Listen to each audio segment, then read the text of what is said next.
Greetings and salutations, Seahawks Palaver here with a fun day in Seahawks free agency.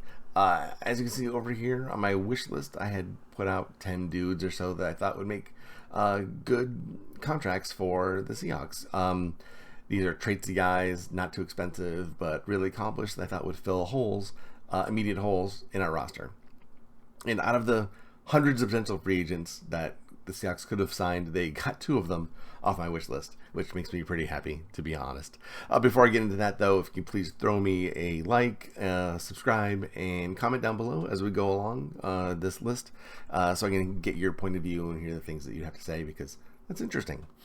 Okay, so first off, Evan Brown. He's the center for Detroit. I talked about him a bit last week. I described him as like our Phil Haynes, right, for Detroit, meaning that like he was like first up off the bench to fill in wherever. And Evan Brown did that very nicely for Detroit last year. He filled in at guard, filled out at center, and did not create a weak link in a pretty impressive Detroit Lions offensive line. So having him on our team is great. He can start at center, sure. I'd be happy if we didn't pick up anyone else and Evan Brown was our starter. I'm a little bit more leery of Joey Hunt being our only backup, but that'd be fine. But it certainly also doesn't preclude us from taking anyone else in the draft. We're still a little bit holy here on the interior. Phil Haynes, sure, we re-signed him, but is he that great? I don't know. He's not always available. He has a bit of an injury history, but he's solid, right? He's solid. Moving on, we also signed Devin Bush. Devin Bush, a reclamation project, former top 10 first round draft pick, which we know the Seahawks love those reclamation projects, and he fits that bill. He finished third defensive rookie of the year voting that year for Pittsburgh, then got hurt and was never able to really get his job back completely. Pittsburgh's a solid organization. They were able to find good linebackers, and he wasn't able to reclaim his starting job. Doesn't mean that he's a bad player, just wasn't as good as what Pittsburgh already had.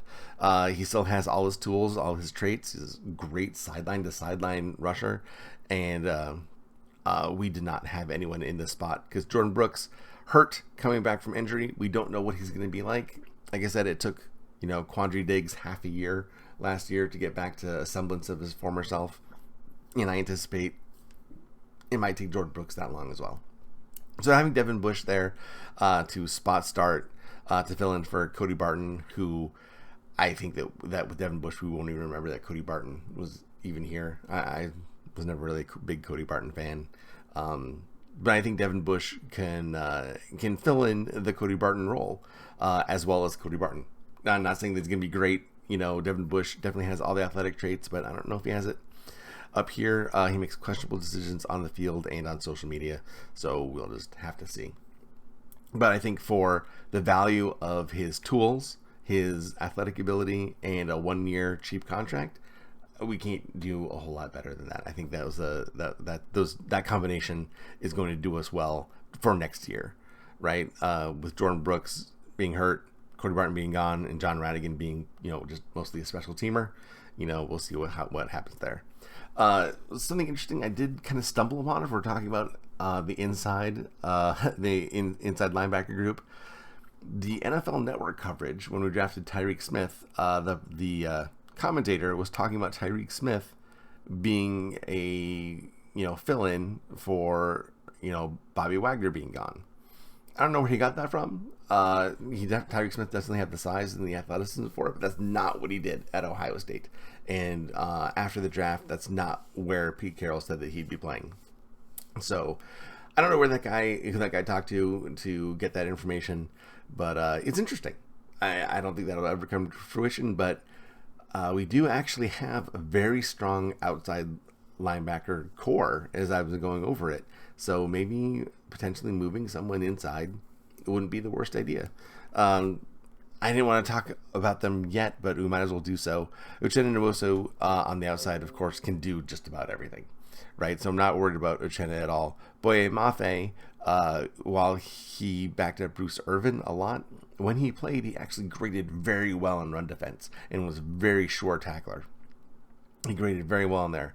Whereas also we know that Darrell Taylor did not grade very well in run defense, but graded very well in passing defense, pass rush. So I think starting Boye Mafe, having a rotation there, he comes in and running down, and Darrell Taylor comes in as the pass rush specialist, is a really good way forward, and then Uchenna can just hold down the other side. And then we have Alton Robinson, Joshua Onojiogu, Tyreek Smith, and Vi Jones as fill-ins.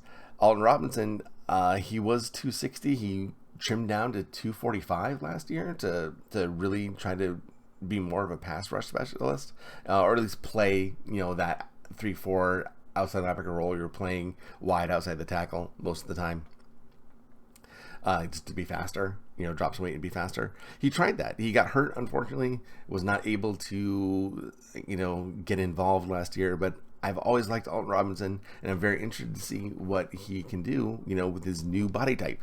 Hopefully that'll come together for him this year.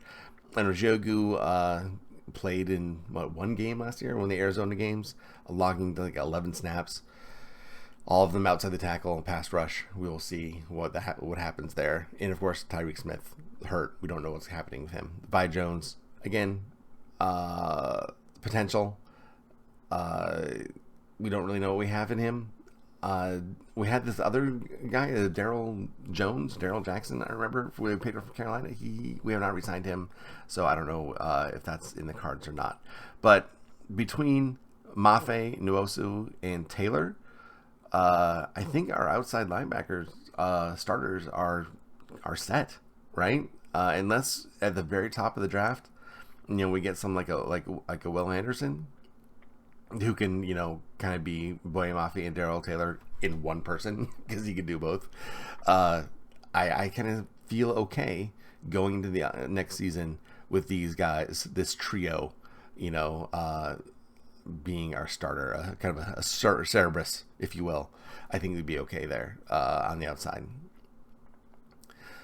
As you can see, Jaron Reed and Draymond Jones we brought back in, but Al Woods only had 3 games where he played over 50% of the snaps, so we definitely still need a nose tackle. Brian Monet, again, back kind of off injury, don't know what he's going to be like. Miles Adams is strictly an end. He's 285. I don't think he can help us on the nose at all. Sure, maybe sometimes Jaron Reed can pop in at the nose once in a while, but I don't know. I think a better position would be to get someone who is a true nose who can play that position. Let's jump down to the cornerbacks, where Michael Jackson was also re-signed. After bouncing around the league for years, he was finally able to lock down a starting position, and he acquitted himself nicely. I think he played pretty well for the most part. Can he be upgraded? Probably can, and probably can in this draft. This is a really deep cornerback class. I would like to see some competition brought in, even though Trey Brown is waiting in the wings, and Kobe Bryant acquitted himself nicely at nickel, but maybe he's better suited for the outside. I don't know. We'll see. I think that there's going to be a training camp battle here between a rookie and Michael Jackson, and the two incumbents that can certainly play that position. Safety. Something's going on at safety.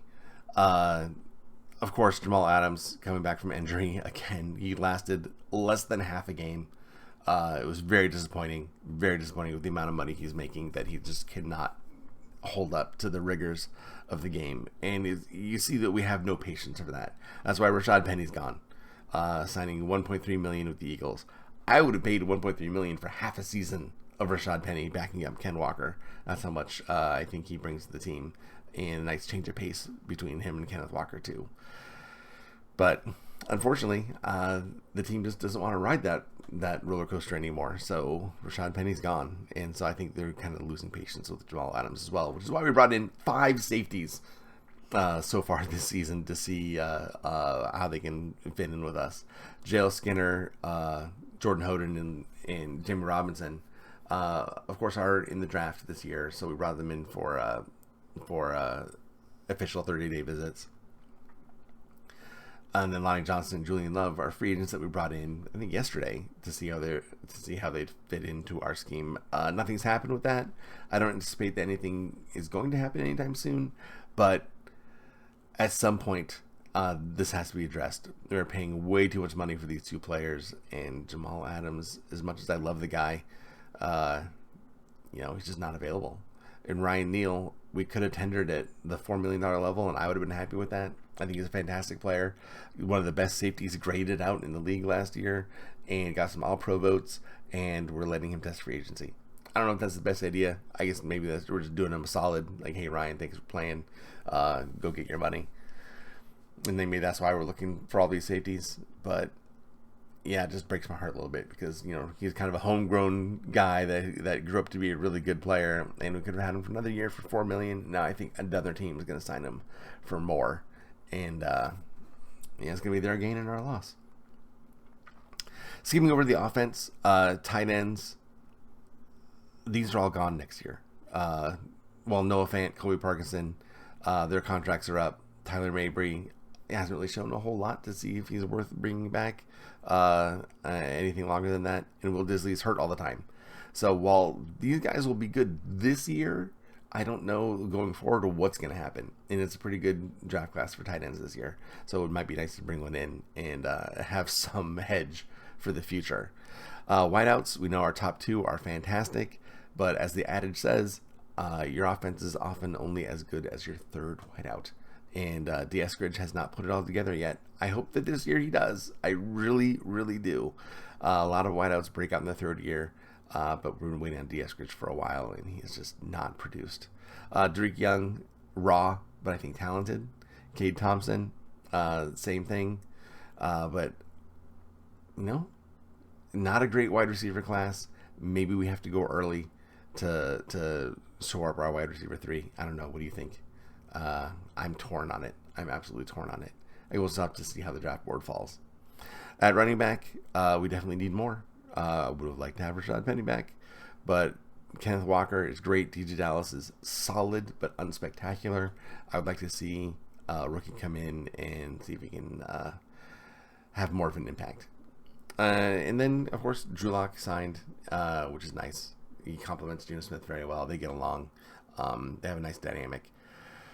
We're good. So I don't know what we're going to do next. Don't know where we go from here, but our roster is looking very solid. We don't have any gaping holes that we did last week. Probably our biggest hole right now is nose tackle, and it's actually manned by Al Woods for now, but he can only play half the time. We definitely need to bring someone else in. So let me know what you think. Where do you think we should go next? Is there a free agent that you want to target? I'm still hoping for Drew Tranquill, but I don't think that's going to happen now that we've signed Devin Bush. Drew Tranquill is like the, skating up to Pro Bowl level. So I guess, I think he's kind of like the Uchenna Nwosu of a solid middle linebacker. So I don't think we'll see him. Ashawn Robinson and Greg Gaines would be great at nose. I don't know how much they cost. Maybe we're out of the running there too. So I don't know. You guys let me know. Where are we going? What's next? I'm excited. Things are shaping up. Plug the holes. Now we just need to become a little bit more dynamic. And I think that we'll be all right next year. What do you guys think? Let me know in the comments down below. And I will see you guys on the next video. Don't look at that. I'll see you on the next video, whatever that may be. All right. Thank you. Bye.